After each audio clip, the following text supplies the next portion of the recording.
Bab 1712. Bunuh hingga tiada teman. Kompromi dengan keluarga Ying? Tentu saja tidak. Warrior yang sangat menyadari temperamen keluarga raksasa ini terbiasa menyombongkan diri. Jika kamu berkompromi dengan mereka, mereka akan berpikir bahwa kamu takut pada mereka, dan kemudian mereka akan menjadi lebih agresif. Jadi, tidak ada kompromi. Setelah dikompromikan, akan ada masalah tanpa akhir. Warrior yang menatap lelaki tua itu dengan senyum di sudut mulutnya. 3. Lelaki tua itu menatap warrior yang dengan keras kepala. Sepertinya membunuh beberapa alam alami sudah membuatmu tidak tahu seberapa tinggi langit.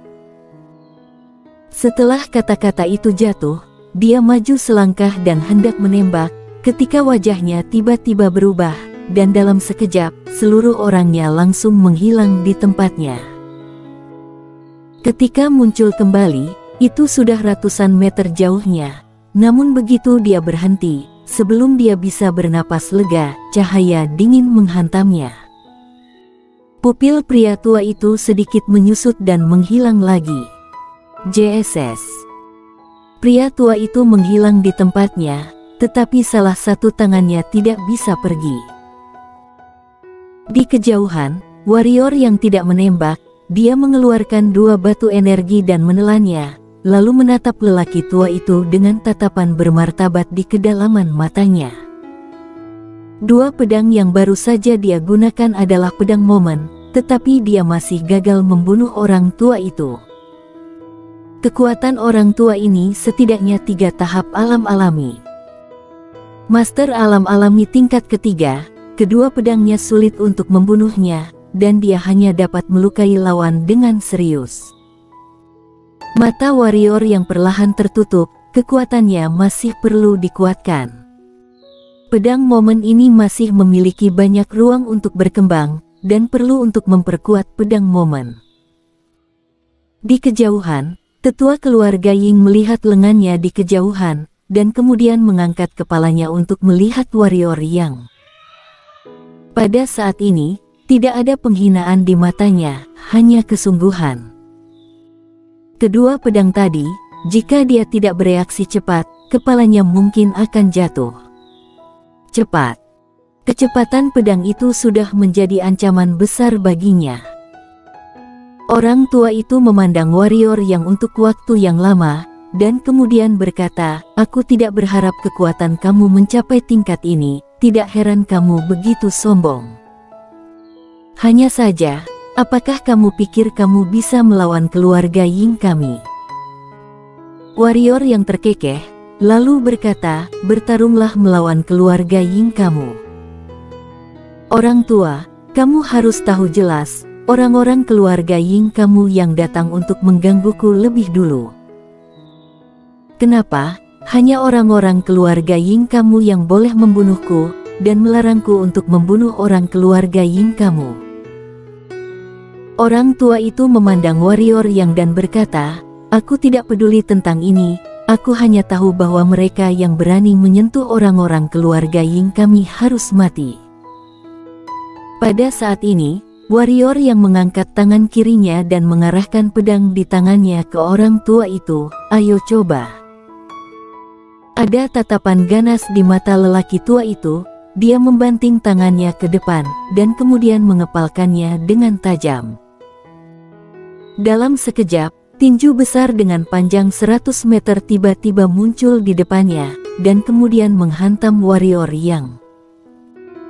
Dan pada saat tinju besar itu muncul, wajah lelaki tua itu tiba-tiba sangat berubah, dan dalam sekejap, tinju besarnya hancur.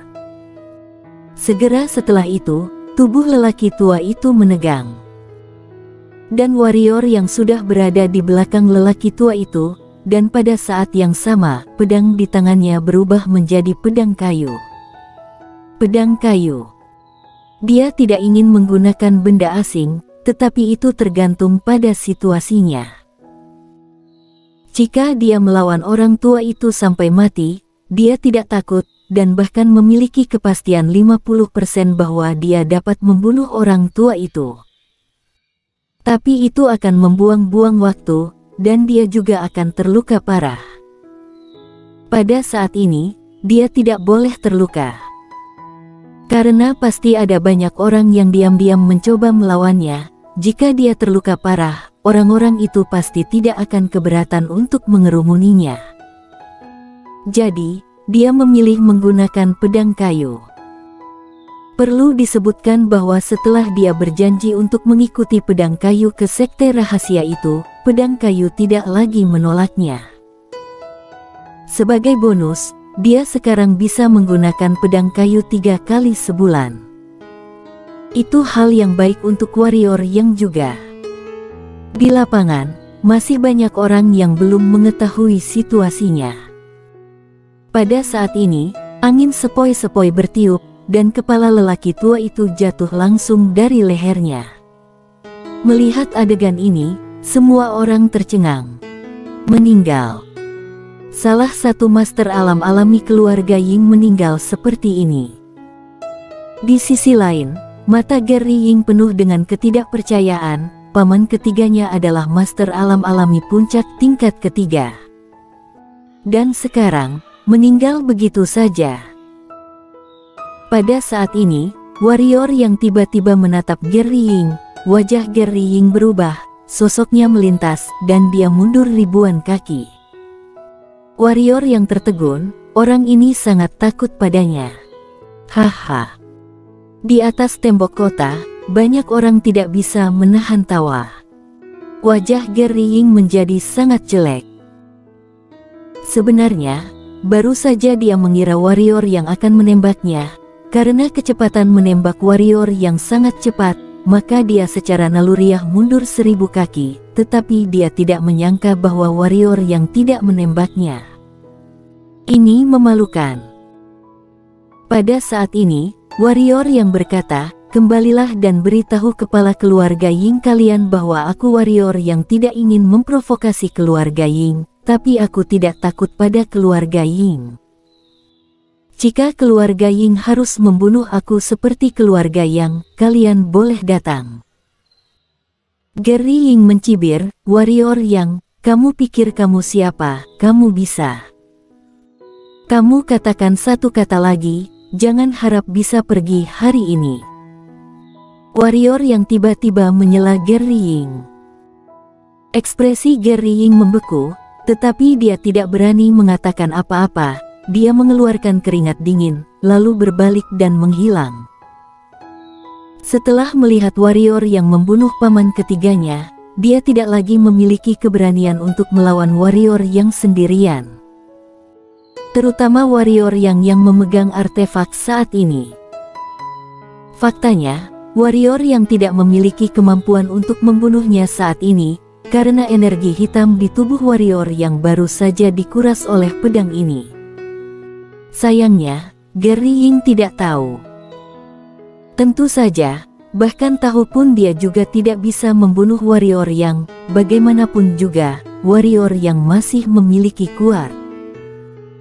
Setelah Gary Ying pergi, warrior yang duduk bersila di tanah, pikirannya tenggelam ke dalam tubuhnya. Dia menyapu pikiran spiritualnya dan terpana, karena dia tidak menemukan harimau buas. "Apakah kamu mencari monster siluman itu?" Kuart tiba-tiba muncul di depan warrior yang dan bertanya. Warrior yang mengangguk, "Kemana perginya makhluk itu?" Kuart menunjuk ke perut lurus, di dalam. Warrior yang. Kuart berkata, "Monster siluman itu telah mencapai alam alami, dan aku melahap energinya untuk meningkatkan kekuatan aku sendiri." Warrior yang tersenyum dan berkata, "Makan saja, itu bukan masalah besar."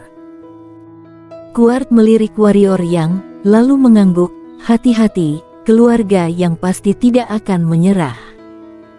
Warrior yang berkata, "Aku tahu." Kuart berkata, "Nak, jalanmu masih panjang, dan karena kamu memiliki harta karun di sakumu, jalanmu pasti tidak akan mudah. Keluarga yang, mungkin ini baru permulaan, jalan yang sangat sulit mungkin berada di belakang. Setelah berbicara, Kuar tidak berbicara, berbalik dan menghilang di tempat. Di belakang, warrior yang menarik napas dalam-dalam, dia tidak akan memikirkan bagian belakang sekarang, bagaimana melewati kesulitan di depannya jauh lebih serius. Segera, warrior yang kembali ke dunia nyata. Pada saat ini, dia tidak berani galau, karena seseorang akan keluar untuk menyerangnya kapan saja. Keluarkan 2 batu energi dan ditelan, warrior yang duduk bersila di tanah dan mulai memulihkan energi hitamnya. Dia tidak bisa pergi sekarang, karena tidak cukup banyak orang yang terbunuh, jauh dari cukup. Untuk membuat dunia tidak berani mengganggunya, dia hanya bisa membunuh banyak orang. Menggunakan pembunuhan untuk menghentikan pembunuhan. Pembunuhan instan warrior yang terhadap master alam alami, di bawah propaganda yang disengaja oleh orang-orang yang berniat, dengan cepat menyebar keluar pusat kota Dewa Pedang. Akhirnya, semakin sedikit orang yang datang ke warrior yang. Setidaknya mereka yang tidak mampu membunuh alam alami menjadi takut datang. Namun, masih ada beberapa orang yang tidak percaya dan tetap datang ke kota Dewa Pedang. Keuntungan bisa membuat otak orang panas. Ada juga sebagian orang yang percaya diri, menurut mereka pembunuhan warrior yang pada 2 master alam alami seharusnya hanya kebohongan. Jadi mereka datang. Hampir setiap saat ada orang datang mencari warrior yang, dan warrior yang juga tidak menolak yang datang dan membunuh mereka semua. Dengan cara ini, semakin banyak mayat di bawah gerbang kota Dewa Pedang, dan sekarang ada lebih dari 2.000 orang. Dan sebidang tanah besar di depan warrior yang telah berubah menjadi merah darah entah sejak kapan. Itu merah darah. Waktu berlalu sedikit demi sedikit, dan setelah 3 hari, ada lebih dari 10.000 mayat di bawah tembok kota Dewa Pedang. Di antara kepala-kepala itu ada alam reinkarnasi, ada alam sempurna, tapi ada juga alam alami, dan masih banyak lagi. Suasana di seantero kota Dewa Pedang semakin mencekam. Kapan warrior yang akan berhenti membunuh? Ini adalah pertanyaan semua orang di dinding kota Dewa Pedang. 5 hari kemudian, ada lebih dari 30.000 kepala manusia di bawah tembok kota Dewa Pedang, dan tanah di luar kota Dewa Pedang berwarna merah darah, dan bau darah yang menyengat menyelimuti seluruh kota Dewa Pedang. Perlu disebutkan bahwa semakin sedikit orang yang datang ke warrior yang sekarang. Sementara itu, apa yang dilakukan warrior yang di kota Dewa Pedang entah bagaimana sudah tersebar. Namun, setelah menyebar, itu menjadi sedikit berlebihan, misalnya, 30.000 orang di bawah tembok kota menjadi ratusan ribu orang. Di bawah tembok kota, warrior yang duduk bersila di tanah, dengan pedang spiritual ditancapkan di tanah di depannya. Waktu berlalu sedikit demi sedikit. Selama periode ini, beberapa orang muncul di luar kota, tetapi ketika mereka melihat puluhan ribu orang di belakang warrior yang, banyak orang berbalik dan segera pergi, dan beberapa orang memasuki kota Dewa Pedang, dan kemudian berdiri di dinding. Berapa banyak lagi orang yang akan dibunuh oleh warrior yang? Berapa banyak lagi orang yang akan dirinya bunuh? Warrior yang juga menanyakan pertanyaan ini pada dirinya sendiri, tetapi tidak ada jawaban. Di masa lalu, dia terlalu rendah hati hingga orang berani datang untuk mengganggunya, dan yang harus dia lakukan sekarang adalah menjadi terkenal. Dia ingin membiarkan dunia mengetahui kekuatannya, dan membiarkan dunia tahu satu hal. Jika berani datang untuk mengganggunya, harus siap untuk kepalanya jatuh ke tanah. Fakta telah membuktikan bahwa triknya berguna. Karena sekarang, Jumlah orang yang datang kepadanya benar-benar semakin sedikit, pada dasarnya tidak lebih dari 5 orang dalam sehari. Saat itu, seorang wanita muncul tidak jauh dari warrior Yang. Warrior yang sedang duduk bersila di kejauhan, tiba-tiba membuka matanya. Dia melihat wanita di kejauhan, dan kemudian mengerutkan kening. Ternyata kamu. Bersambung.